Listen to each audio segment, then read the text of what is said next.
This video is sponsored by Squarespace.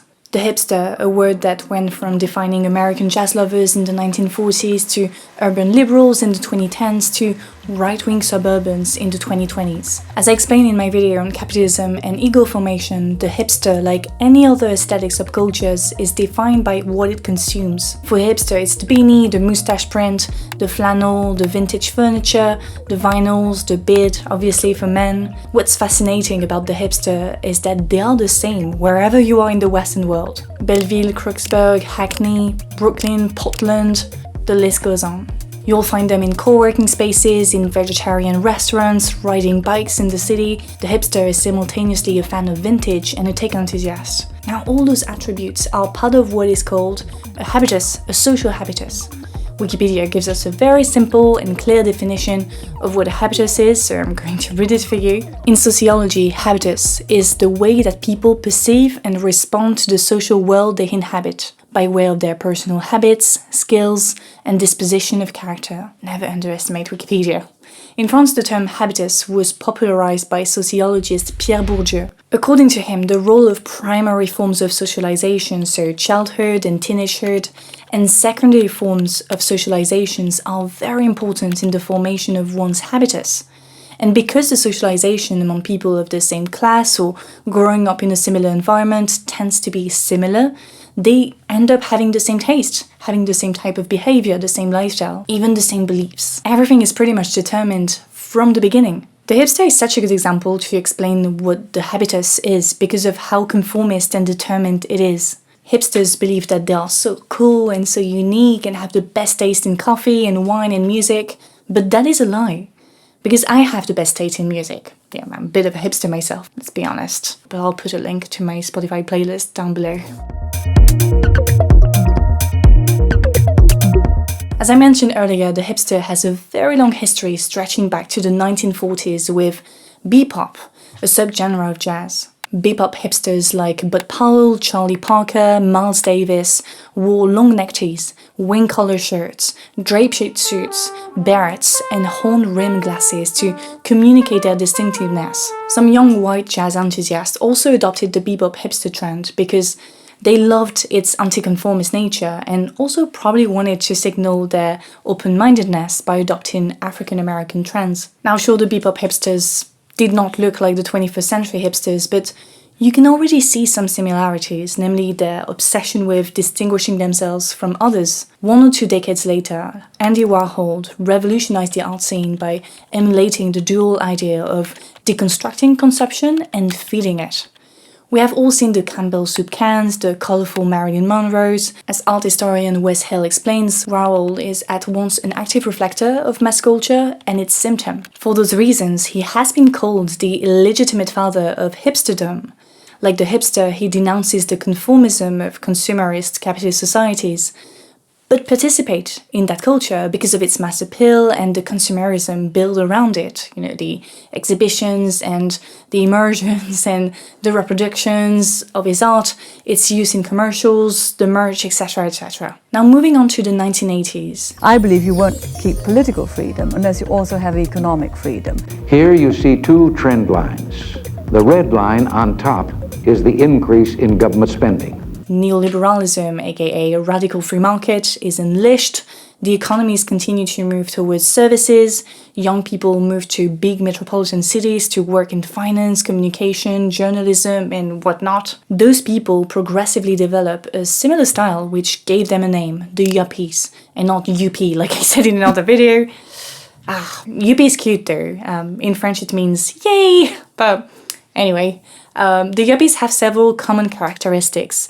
A generally posh look with the suit, the nice watch, the designer bag, mixed up with some casual sportswear like sneakers, and a taste for good, healthy food, as well as the latest tech products like the Sony Walkman you see on the print. The term yuppie stands for young urban professional. The yuppies were the ones whose diplomas and expertise allowed them to navigate neoliberalism and come out as winners. Their aesthetic simultaneously displays and restrains wealth to appear more authentic and showcase their upwardly mobile nature. The yuppies often considered as the 1980s version of the hipster, because both groups live in big cities, they are both educated, they work in finance, in tech, or have their own business. Both groups simultaneously want to remain authentic and also stand out in a crowd. A decade later, neoliberalism is alive and kicking, and has affected Western cultures and penetrated our lives.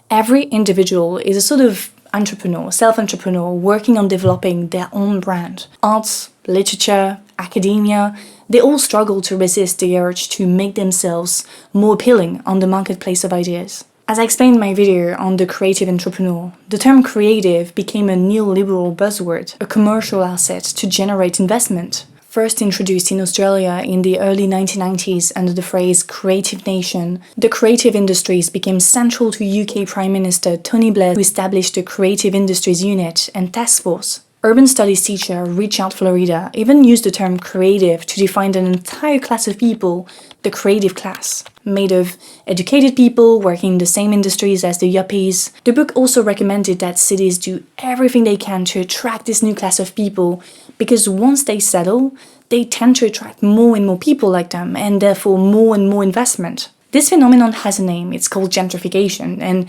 Richard Florida is often blamed for accelerating it.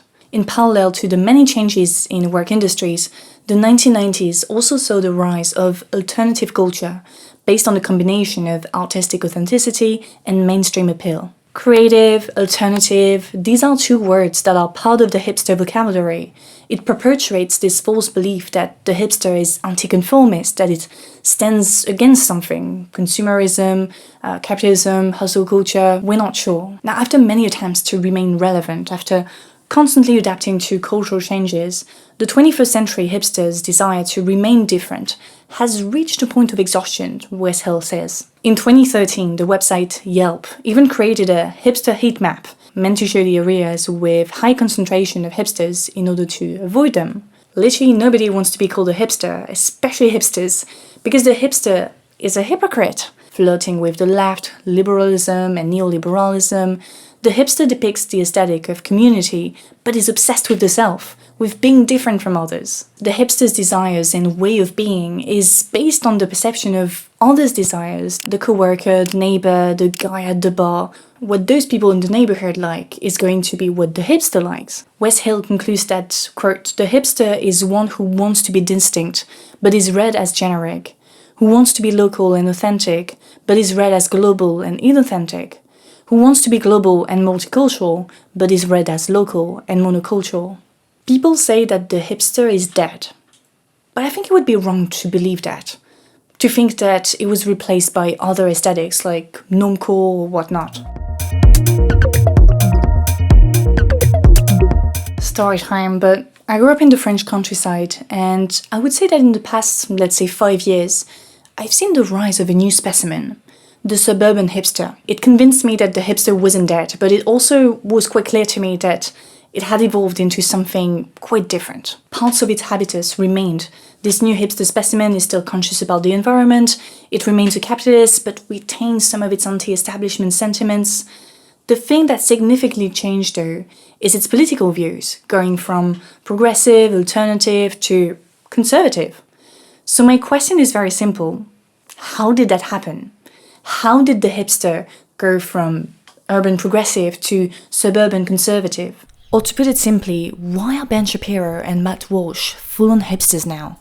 To answer that question, we have to look at politics, communication strategies in politics, or to put it simply, we're going to look at how the right appropriates what the left does to appear less old school, less old-fashioned. There are multiple examples for that. Recently, the topic of natality has caught the attention of conservatives who are afraid that white women don't want as many babies as they used to, or don't want children at all. Some conservatives therefore chose to include social measures, feminist measures, some could argue, like increasing the length of maternity leave or providing childcare, in their political agenda. In a similar way, conservatives like Donald Trump have appropriated the left's discourse on what is called identity politics by victimizing the, quote, poor little white man neglected by Democrats. In France, far-right politician Éric Zemmour was inspired by feminist fight to impose the term feminicide in public discourse and invented the term francocide to refer to the recent murder of a white girl by an Algerian woman. The language of activism is also often used by conservatives in the hope of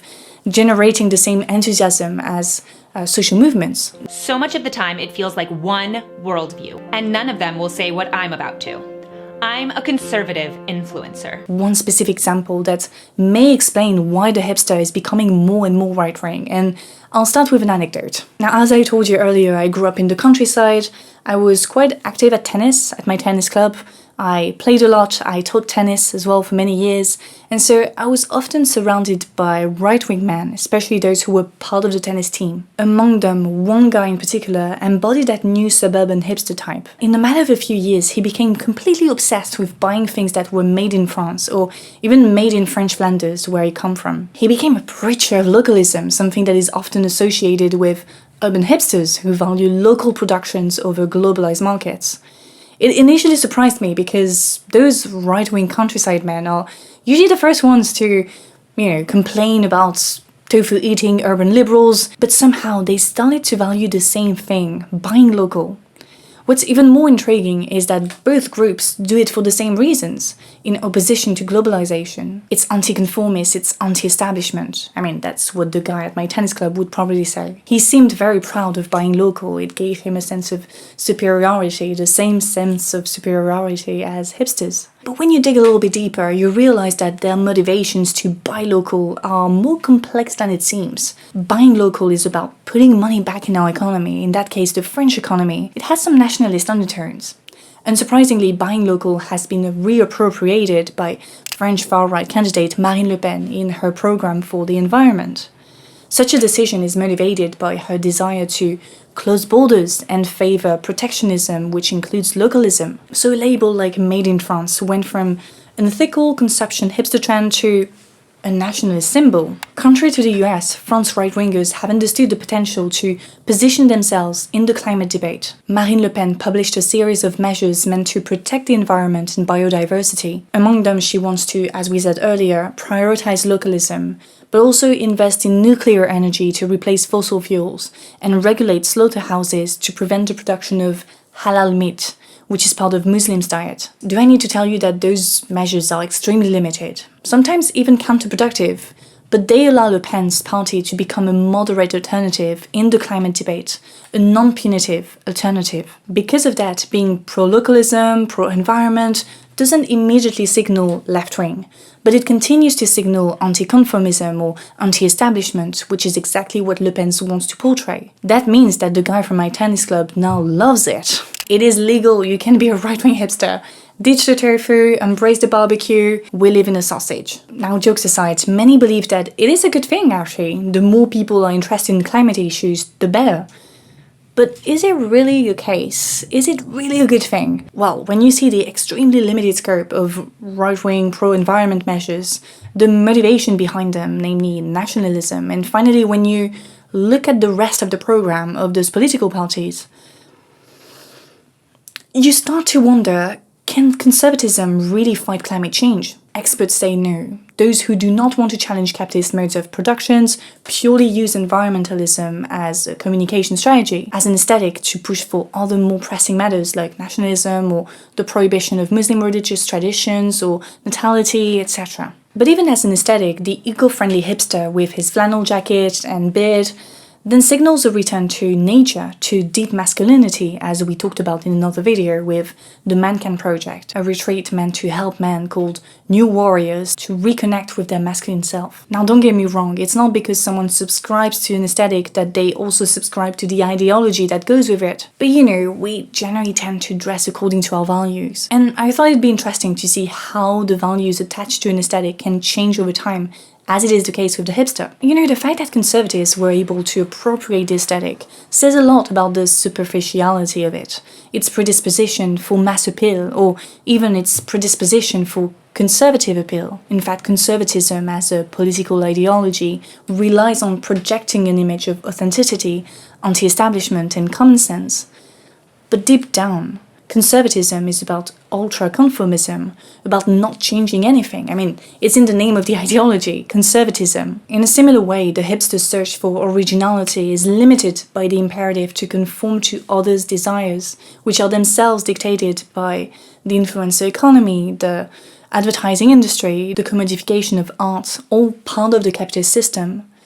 There is nothing truly revolutionary or experimental about the hipster, and that is why it is so easy to reappropriate it and change its meaning. So yeah, I guess that's it for today. I hope you enjoyed it. As always, the conversation continues in the comment section. Don't forget to like, to subscribe, if it's not already done. I'd like to thank my patrons for their support, and a special thank to top-tier patrons, Jason Ferguson, Rémi, Trébizonde, Toki, Corey G, Tristan, Patricia, Donage, Alex, Ren, Christopher, Ian, Edwin, Sam Robinson, Dakota, Benjamin, Perry, and Carla. And before I leave, I need to talk to you about our dear sponsor, Squarespace. Squarespace is an all-in-one platform for building your brand and growing your business online. You can create your own website around your preferred aesthetic from a catalog of templates and use it as a landing platform for all the activity you do: YouTube, online shop, blog, podcast, photography, etc.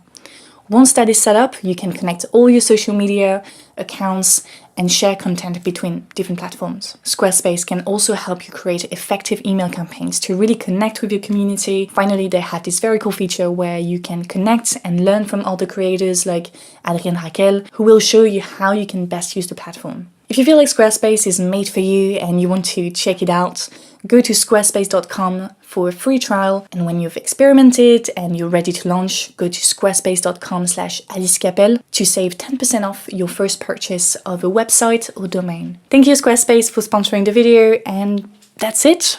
Salut!